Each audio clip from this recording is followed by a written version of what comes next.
Está no ar Diálogos com Anderson Junque. Olá, seja muito bem-vindo ao programa Diálogos, que nesta semana vai discutir o relacionamento interpessoal. Quem está aqui comigo para conversar, debater e aprofundar este assunto, o psicólogo Nesley Michael, a quem desde já dou aqui as boas-vindas. Nesley, seja muito bem-vindo ao programa Diálogos, uma alegria recebê-lo. Eu agradeço imensamente pelo espaço de fala, e esse é um assunto que eu acredito fortemente que pode ajudar a população, principalmente quem é carente, sobre assuntos envolvendo a psicologia. Que legal. Nesley, eu quero aproveitar então o início dessa conversa e pedir para que você então conceitue o relacionamento interpessoal. Quando nós falamos de relacionamento interpessoal, nós estamos falando exatamente do quê? Primeiramente, é necessário falar como surgiu esse termo. Um grande expoente, conhecido como Gardner, em aproximadamente 1983, lançou a sua teoria sobre as inteligências múltiplas, que inicialmente tinham apenas 7. Algumas delas foram a parte lógica, matemática, linguística, relacionamento interpessoal, relacionamento intrapessoal. Então, como que isso aconteceu? Esse estudioso, esse psicólogo, ele se sentiu muito incomodado com a forma do sistema educacional vigente, porque priorizava muito apenas a inteligência lógica, matemática e a parte linguística de português. E ele se incomodou com isso e ele falou: existem outras pessoas que são geniais, então nós precisamos entender um pouco mais as outras áreas de conhecimento. Então, a parte da inteligência interpessoal, que se liga também com a inteligência intrapessoal, funciona da seguinte forma: a inteligência interpessoal é a forma que uma pessoa se relaciona com os outros, com o meio, e a sua capacidade de persuadir os outros, convencer os outros das suas ideias e tudo mais, de determinados temas. E a inteligência intrapessoal, que se conecta com essa, é a nossa forma interna de lidar com os nossos sentimentos, emoções, que entra muito na parte de regulação emocional. Nesley, é possível dizer, e me corrija se eu estiver errado, que quando nós estimulamos a nossa conversa interior, ela de alguma forma vai refletir positivamente na nossa conversa exterior, no nosso relacionamento com os demais, ou não? No caso do Gardner, que ele foi o grande expoente nesse estudo, ele deixa claro que para uma pessoa ter uma boa relação interpessoal, depende de uma boa relação intrapessoal. Porque uma pessoa que não tem domínio próprio, não sabe regular sentimentos e emoções, não sabe ser uma pessoa assertiva, claramente vai cometer erros extremamente graves na vida em sociedade, porque essa pessoa vai pegar o seu caos interno e vai colocar isso nas suas relações interpessoais. Nesley, você me levanta uma possibilidade de questionamento aqui que eu gostaria muito de discutir. Quando nós falamos, por exemplo, de cursos de oratória, cursos que de alguma forma buscam o desenvolvimento extra, pessoal, do sujeito, no sentido de desenvolver a sua comunicação, você de alguma forma está dizendo que antes desses cursos entrarem em cena na vida do sujeito, é preciso dar um passo atrás para que ele se conheça, desenvolva a sua comunicação interna, para que depois ele possa caminhar por essas veredas? Exatamente, porque uma pessoa que busca uma super exposição, quer ser um palestrante, um filósofo, ou até alguém que quer promover o seu negócio próprio, essa pessoa vai ter em mãos ali um poder que não vai saber lidar, e isso vai consumir a vida da pessoa de várias formas. Porque a partir do momento que uma pessoa tem uma certa exposição, essa pessoa vai estar sujeita a todo tipo de pessoas, que muitas vezes vão até querer se aproveitar disso. Então, alguém que não sabe lidar minimamente consigo mesmo, não tem domínio próprio, vai cair em diversas armadilhas, além de poder cometer excessos contra os outros, falar coisas que vão ser mal interpretadas, coisas nesse sentido. Não tem um conhecimento básico de como as pessoas se relacionam. Então, a pessoa pode ter boas intenções, mas não sabe ser assertiva, então pode colocar até como uma pessoa soberba e nem perceber que está fazendo isso. Ô Nésia, então você está colocando nessa nossa conversa conceitos como relacionamento de poder e também os conflitos que fazem parte de todo esse cenário. Isso, e entrando nesse tópico também, aproximadamente há 5.000 anos antes de Cristo, surgiram os Sumérios, que foi uma das civilizações mais organizadas de todas, exatamente na Mesopotâmia, que hoje é a região do Iraque. Então, os Sumérios, eles tinham os sacerdotes, os reis, que ocupavam aquela posição de intermediar a relação dos humanos com a divindade. E como que começou todo esse caos? Os sumérios, eles foram os primeiros povos, vamos dizer, organizados a produzir a escrita, uma forma oral de comunicação que deixou mais registros em pedras de argila e tudo nesse sentido. E eles tinham cidades-estados, que são cidades autônomas, então não dependia de um único líder, um único governo. Cada cidade geralmente tinha o seu rei, o seu sacerdote, e eles começaram a se destruir entre si, os sumérios, apesar de todos os avanços que eles trouxeram para as nossas civilizações atuais, envolvendo os conhecimentos matemáticos, da escrita e da linguística. Esses conflitos, assim, se falando sobre poder, conflitos, começou exatamente com eles, e depois veio os povos acadianos de outras regiões e entraram em conflito contra eles também. Então, eles mesmos não se davam bem entre si. E qual o papel, Nésia, da espiritualidade neste processo? Infelizmente, falando no caso dos sumérios, foi algo muito negativo, porque funcionou do seguinte modo: os reis, os sacerdotes, eles viviam em casas muito luxuosas, verdadeiros palácios, enquanto o povo que estavam ali para servir as divindades, eles viviam em casas de palhas, então eles passavam por condições totalmente desumanas, e isso que gerava muitos conflitos, a questão da desigualdade. Então, esses reis, que eram também sacerdotes, em cada cidade-estado ali, eles tinham uma divindade, por exemplo, a deusa da fertilidade, o deus do ar, a deusa do amor. Então, todos esses deuses exigiam muitos sacrifícios, muitas oferendas, e esse pessoal, por eles quererem sempre mais, então eles sempre buscavam formas de agradar mais e mais essas divindades. E aquela pessoa que estava como representante dessa divindade usava isso como uma forma de abuso de poder, que nós poderíamos traduzir para a linguagem de hoje como alguém que fala assim: você sabe com quem você está falando? Eu sou o ungido, você vai falar mesmo isso para mim? Ô Nésia, então você está me dizendo o seguinte, inclusive é uma questão que eu quero colocar aqui na nossa conversa.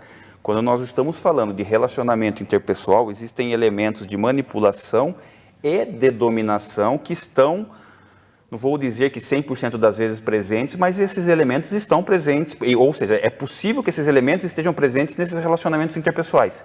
Com certeza, e principalmente também no caso do historiador, o Daniel Alves, que falou sobre essa questão da Mesopotâmia, ele deixou muito claro a forma que existia uma divisão de castas. Então, os sacerdotes estariam ali no topo, né? A parte da dominação, da manipulação, iria usar tudo isso para se aproveitar do povo, e quem estava ali embaixo ficava meramente como alguém que vai manter o poder do topo da pirâmide, vamos dizer assim.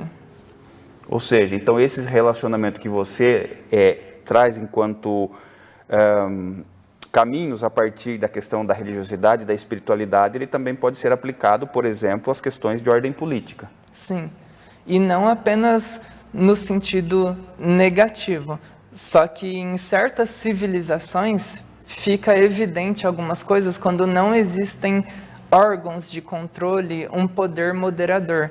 Por isso que é preciso sempre olhar com desconfiança quando em algo não existe nenhum tipo de prestação de conta. Por exemplo, os psicólogos. Eu tenho o Conselho Regional de Psicologia que está acima de mim. Então, se eu cometer faltas éticas, alguma forma de abuso, se eu falar algo sem referencial teórico para tentar mandar a pessoa para lá ou para cá, existe um órgão fiscalizador. Então, essa parte dos abusos, tanto religiosos ou qualquer tipo de abuso, costuma acontecer, né? Servir para manipular os outros, quando não existe nenhum órgão moderador ali do poder. Muito interessante essa sua reflexão. Eu quero aproveitar, Nézia, já que nós estamos conversando sobre a questão do relacionamento interpessoal, tem uma questão que não dá para não colocar aqui na mesa e que a gente vê que muitas pessoas sofrem com isso, que é a questão do complexo de inferioridade, aquela relação onde o sujeito se olha para o outro e de alguma forma ele se acha inferior por N motivos, e você sabe disso muito mais do que eu. Como é que a gente pode trabalhar com essa questão, Nézia? É uma questão muito complexa, inclusive dos nossos tempos. É nessa perspectiva que você olha ou não? Adentrando nesse assunto, existe um psicólogo chamado Adler, da Áustria, e ele escreveu a sua teoria sobre isso, sobre o complexo de inferioridade e o complexo de superioridade. Então, como que surge cada um? No caso do complexo de inferioridade, na parte da infância, na adolescência, quando nós mais precisamos ali receber um incentivo dos nossos pais, na escola, aquela coisa do reforço positivo, de receber elogios e até receber ajuda em certas tarefas para nós nos sentirmos capazes. Porque vamos supor uma família ali que não tem um pai presente ou uma mãe. A criança vai para a escola e vai chegar em casa assim: cadê o papai? Cadê a mamãe? Eu preciso de alguém que me ajude nessa tarefa. E aí a pessoa que não tem um suporte, uma estrutura familiar, depois vai para a escola e vai receber rótulos muito negativos, muitas vezes dos coleguinhas, às vezes o professor já perdeu a paciência, porque é a mesma criança com os mesmos problemas de sempre. A criança não consegue tirar notas em certas tarefas ali, então ela começa a bagunçar, porque já que eu não sei nada, já que eu não estou inserida aqui decentemente, então eu vou fazer algo com o meu tempo. Então, como que surge essa parte do complexo de inferioridade? É tudo uma questão de uma falta de apoio generalizada, uma falta de amor que o indivíduo não recebe na infância, na adolescência, e isso acaba criando uma espécie de pequeno monstrinho, porque a pessoa cresce e já que ela tem um complexo de inferioridade, ela precisa se provar o tempo todo. E aí surge aquela coisa que o Adler da Áustria chama de complexo de superioridade. Então a pessoa precisa se gabar. Toda vez que a pessoa conversa com alguém, não é uma conversa justa, espontânea, que você vai considerar o ponto de vista do outro, quando a pessoa está falando de algo respeitoso, sem promover nenhum tipo de extremismo. Porque, claro, a gente não tem que respeitar extremismo mesmo. Mas eu falo assim, no caso de um debate sobre qualquer assunto, uma pessoa que tem complexo de superioridade, o tempo todo vai conversar com você para no final te humilhar e falar que é melhor que você. E essa pessoa acredita de verdade, quando te olha, que ela é superior a você. Então ela vai, de algum modo, usar algum tipo de conquista pessoal, coisas que muitas vezes essa pessoa sofreu mesmo muito para conseguir ter. Não é aquela coisa de herança que a pessoa não consegue confiar no que está falando porque alguém deu tudo para a pessoa, alguma super indicação e um super cargo. Não é isso. A pessoa conseguiu conquistar algumas coisas mesmo, só que a partir daí começa a surgir aquela soberba. Por exemplo, você é faxineira faz 30 anos e olha o cargo que eu ocupo. Eu recebo 30 mil e você vai receber 2.500, 3 mil pelo resto da vida.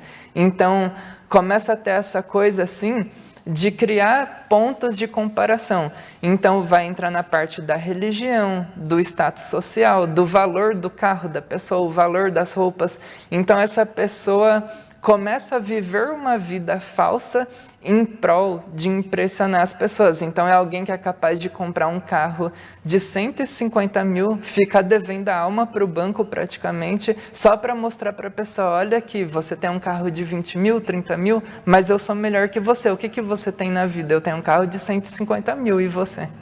Entendi. Bom, Onésio, nós vamos voltar a conversar sobre essa questão. Agora nós vamos para um rápido intervalo comercial e nós voltamos aqui na sequência, um minutinho só, e nós já estamos de volta. Estamos apresentando Diálogos com Anderson Junque.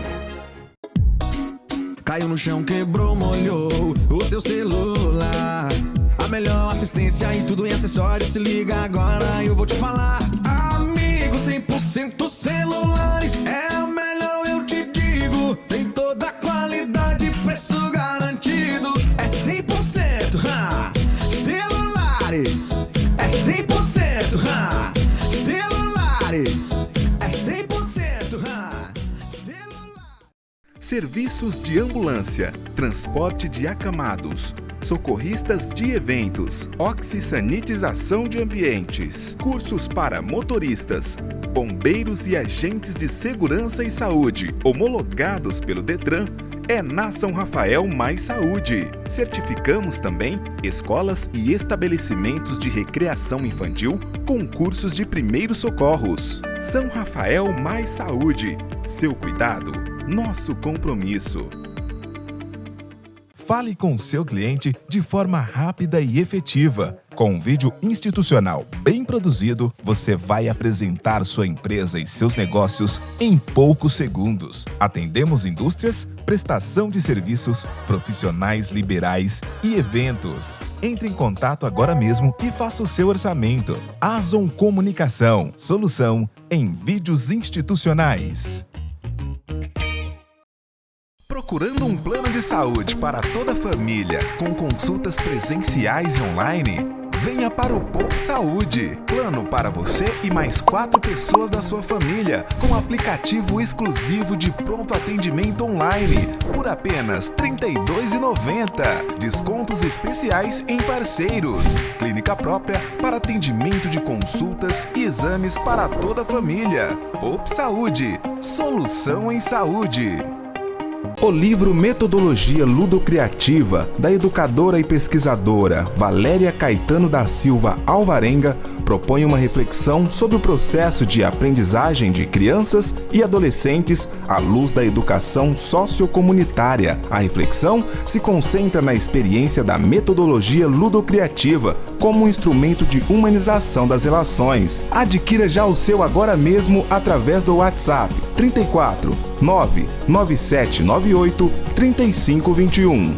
Exames de sexagem fetal, toxicológico e beta-HCG é no Ultra Labor. Preços acessíveis que cabem no seu bolso. E mais, check-ups para homens, mulheres e crianças com resultados rápidos pelo site, na palma da sua mão. Venha nos fazer uma visita. Avenida Cecília Meireles, 768 no Zanaga, em Americana. Ultra Labor, laboratório de análises clínicas. Estamos apresentando Diálogos com Anderson Junque. Estamos de volta aqui com o programa Diálogos, que nesta semana discute o tema relacionamento interpessoal. Quem está aqui comigo conversando, debatendo e aprofundando este assunto, o psicólogo Nesley Michael. Ô Nesley, eu quero aproveitar a falar do relacionamento interpessoal no contexto do trabalho. E eu queria aproveitar aqui a tua presença e pedir para que você olhe para essa questão, voltando a 2 questões que elas são assim muito cruciais, que é a questão do cargo e do conhecimento. Como é que a gente pode olhar para esses 2 elementos dentro do relacionamento interpessoal do trabalho? É extremamente interessante a sua fala, porque eu considero impossível não trazer hoje Nicolau Maquiavel. Ele escreveu um livro extremamente famoso entre pessoas que se interessam por dominação, manipulação, maquiavelismo, que é se dar bem, não importa o que você faça com os outros. E no caso do Nicolau Maquiavel, lá na Itália, ele escreveu esse livro com o propósito dos governantes conseguirem manter o controle sobre o povo. Então não era uma questão de ser bom e ser justo, e sim como que você vai conseguir atrair a atenção das pessoas e exercer uma dominação de modo que o pessoal se engaje e no final te favoreça a qualquer custo. Então, muitas frases ficaram famosas a respeito do livro do Nicolau Maquiavel, que é O Príncipe, que se fala sobre os fins justificarem os meios, porque o Nicolau Maquiavel ele fala exatamente sobre isso, que não importa o que você vai ter que fazer com alguém, o que importa é o que você quer. Então ele fala sobre ser mais importante ser temido do que ser amado, porque para um governante o amor é algo dispensável, mas se você é temido, as grandes massas vão se sujeitar a você. Então essa parte de competência e cargos entra no seguinte sentido: existem muitas pessoas que estão aperfeiçoando cada vez mais suas capacidades de manipulação em todos os sentidos, com um propósito final de alcançar o poder, que é exatamente o que eu estava falando sobre o Nicolau Maquiavel. Então, nessa parte de desenvolvimento pessoal, uma pessoa pode desenvolver uma lábia que em cada lugar que essa pessoa vai é como se fosse um camaleão. Então tá ali entre palmeirense, virei palmeirense. Tá entre corintiano, virei corintiano. Tá falando com espírita, eu sou o maior espírita do mundo. Tá falando com os católicos, tô com um terço aqui e virei católico. Então é exatamente sobre isso que se fala Nicolau Maquiavel.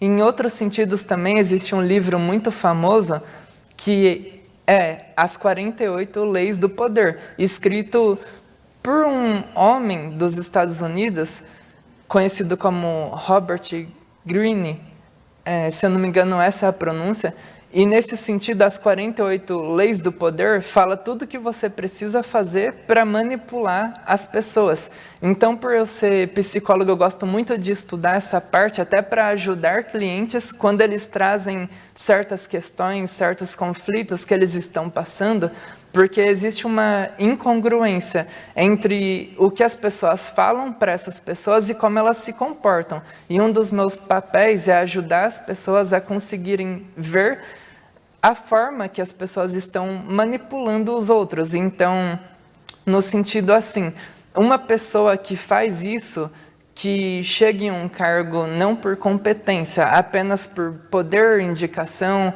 por saber manipular muito bem as massas, com o passar do tempo, muitas ações dessa pessoa vão ficar discrepantes e mais evidentes. Então, existem muitos sinais claros de manipulação.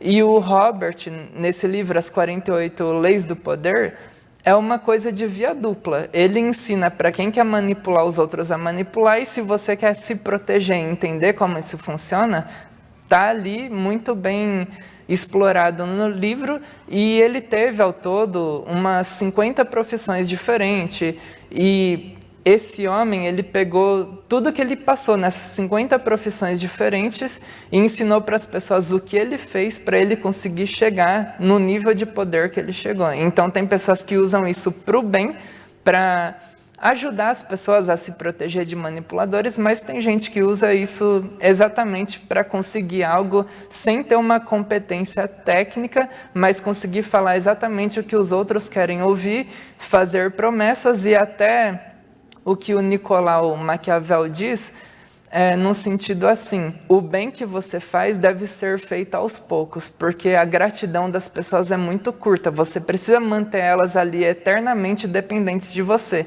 e o mal você tem que fazer de uma vez, para gerar temor. Então existe muita gente que faz isso, a pessoa quer te manipular, então ela vai te dar algumas coisinhas aos poucos, algumas coisas que parecem ser benefícios, mas no fundo são presentes amaldiçoados, porque é aquela troca: eu estou fazendo algo por você, mas nada é por amor genuíno. Você acredite ou não nisso, você vai ter que me pagar. Onésio, você me fez lembrar uma frase deste livro, O Pensamento do Nicolau Maquiavel. Eu queria que você pensasse nela e fizesse uma fala em cima do contexto político. Ele diz assim, que você não precisa ser bom, mas precisa parecer ser bom. No seu entendimento, existe uma ligação com a política do pão e circo? Eu acredito no sentido assim, falando sobre o Nicolau Maquiavel. O povo, nós, no sentido geral, estamos muito naquela coisa de busca por estado de celebração. Se for pensar no estado original, todos nós buscamos estarmos felizes. Eu não falo no sentido de excessos, mas ninguém gosta de estar doente, passar dificuldades. Então, a parte do pão e circo entra muito naquela coisa que, em todos os tempos, existiram formas de distrair a população, mas não apenas distrair, mas como tornar mais fácil, vamos se dizer, o incentivo a certos vícios. Porque a partir do momento que as pessoas estão usando o tempo todo delas assim com coisas que vão degenerar elas, tornar elas intelectualmente inferiores, gastar o tempo todo com passatempo. Claro, todo mundo tem que ter passatempo, senão a gente fica louco. Mas existem pessoas que, se deixar, usam o dia inteiro ali no celular, ou até mesmo na televisão. E mesmo eu estando aqui, eu falo isso porque existe a questão da moderação das redes sociais. A TV pode ser algo muito saudável no sentido de divulgação de cultura, de conhecimento, de informação, de psicoeducação. Principalmente na época da pandemia, a TV foi muito utilizada para amenizar, vamos dizer, né, os suicídios por questão de depressão.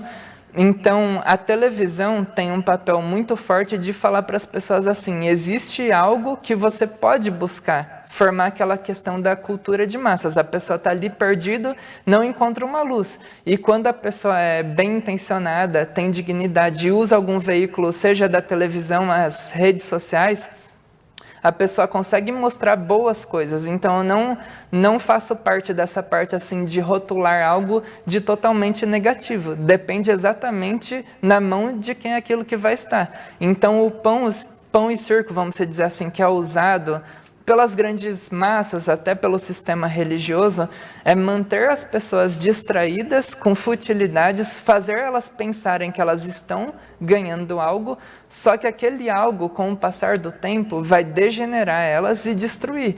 Até uma coisa muito comum de acontecer, que dá para pensar até no sistema religioso mesmo, houve uma época que as religiões levavam a sério certos princípios, então você chegava em um templo religioso, independente da religião, e o foco iria estar naquela parte da reforma íntima. Se fosse uma religião que busca mais a questão de tratar bem o próximo e tudo mais, a reforma íntima no sentido de lapidar a si mesmo, ser uma pessoa melhor. Com o passar do tempo, se tornou aquela coisa do show. Então, a gente pode falar do evangelho gospel, se tornou tudo muito hollywoodiano. Então, você chega em um lugar e parece que é uma festa ali, parece que você está passando na frente de uma balada. A forma que as pessoas estão, a falta de respeito com a divindade.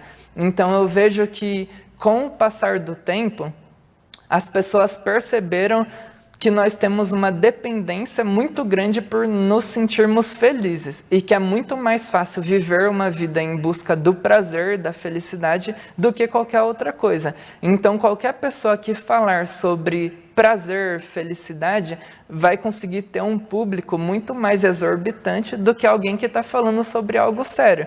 Então, pensando nesse sentido de política, de religião, as pessoas que estão buscando levar algo mais sério para as pessoas, normalmente vão ser rejeitadas e vão ser até vistas como inadequadas, como inimigos. E as pessoas que estão ali para fazer um populismo, que vai falar o que eu quero ouvir, o que você quer ouvir, vão arrastar multidões, porque é o caminho mais fácil, a porta larga, vamos assim se dizer. Que interessante, que interessante. Onésio, eu queria muito agradecer aqui a tua presença, de verdade mesmo, acho que foram falas riquíssimas e falas que eu acho que elas vão causar um efeito muito reflexivo nas pessoas que tiverem acesso a esse conteúdo. Eu gostaria muito que você fizesse aqui, então, as suas considerações finais e eu queria, de verdade, mais uma vez, agradecer a sua presença e a sua partilha. Obrigado, viu? Eu fico realmente muito feliz pelo convite, pela confiança. E fazendo um fechamento de tudo, o que eu penso é que todos nós devemos buscar um autoaperfeiçoamento, um autoconhecimento, porque eu penso assim, quem é de verdade reconhece quem é de mentira. Se aparecer alguém que é muito manipulador na sua frente, muito falso, e você percebeu como que a vida funciona, como que as coisas são difíceis, e aparece alguém com promessas fáceis, por exemplo, vem aqui na minha religião, seja Umbanda, espírita, igreja evangélica, católica, qualquer coisa, vem aqui e dá essa quantia X de dinheiro que a divindade vai tirar um câncer de você. Nós não temos esse poder de comprar a divindade, de subornar Deus, o Criador, qualquer ser que as pessoas acreditem. E para quem acredita em um ser criador, assim como eu penso que jamais ele iria aceitar se submeter a fazer algo no sentido de troca. Tipo assim, eu vou dar o meu dinheiro para um humano e você vai ter que me curar, você vai ter que me dar uma boa esposa, você vai impedir alguém de me roubar no semáforo em troca disso. Então eu penso que se as pessoas buscarem verdadeiramente algo e estiverem ali trilhando o caminho, que eu chamo de fio da navalha, que é no sentido de não ser nem exageradamente bom, nem exageradamente mal, ser apenas justo. Quando você é justo e trata as pessoas de uma forma justa, você percebe quando alguém está agindo ali na maldade, a pessoa fica te prometendo coisas, você percebe que você chega em um lugar e, por exemplo, tem uma faxineira ali, tem um porteiro, essas pessoas vão ser tratadas de um jeito, mas se eu chegar lá e falar, eu sou um psicólogo, apareci na televisão, ou então eu recebo X, e aí eu sou tratado melhor do que as outras pessoas são invisíveis. Então, quando você é de verdade e você se incomoda com certos desrespeitos, você vai perceber que tem algo de muito esquisito ali, e você percebe também quando as pessoas ficam querendo dar carteirada. Então, a pessoa chega em um lugar e a primeira coisa que a pessoa fala, eu ocupo o cargo tal, eu sou juiz, não sei o quê, ou então a minha religião é X. A pessoa quer um respeito como se fosse um cartão de visita, tipo assim, você tem que me respeitar por causa dessa posição social e tudo mais que eu ocupo. A pessoa não se mostra através de atos, de gentilezas, no trato com dignidade, de prometer algo e cumprir, no sentido de responsabilidade afetiva, de, por exemplo, a pessoa está namorando com você, é casada, a pessoa não se importa em não te trair, em não te magoar, em ser uma pessoa respeitosa, amorosa, a pessoa quer tudo na base da carteirada. E isso que eu digo, se você é de verdade, você vai reconhecer quem é de mentira. Então, não importa qual psicólogo ou qual psicóloga alguém procure, qual psiquiatra, qual linha de conhecimento, de autoconhecimento, qual filosofia, qual religião, mas eu penso que as pessoas precisam procurar algo, se conhecer, ler, porque senão as pessoas vão cair nisso, porque é aquela coisa ali. Presa fácil é a pessoa desprotegida. Então, quanto mais aquela pessoa for tímida, acuada, sente medo de tudo, carente, dependente, a pessoa tem aquela coisa de depositar muitas esperanças nos outros, como se os outros fossem um abrigo, os nossos salvadores, pior vai ser o que vai acontecer. Porque nós dependemos de nós, da nossa família, dos amigos e tudo mais, só que ninguém vai nos salvar. Nós que temos que lidar com os nossos vícios, com os nossos erros, com as nossas falhas de caráter. Não adianta uma pessoa fazer qualquer tipo de oferenda, dar qualquer quantia de dinheiro para alguém, porque isso não vai fazer a gente ser melhor. Claro que se a pessoa faz parte de um movimento político, uma religião, você tem que ajudar ali onde você está para manter. Existe a questão de todo o dinheiro para construir um templo, para manter tudo aquilo. Mas eu falo não no sentido da troca. Sim. Entendeu? Fazer porque considera certo, não para ganhar alguma coisa. Maravilha. Obrigado, viu? Nós conversamos aqui com o Nesley Michael sobre relacionamento interpessoal. Fique atento aos nossos canais para receber outros conteúdos. Um forte abraço para você e até mais.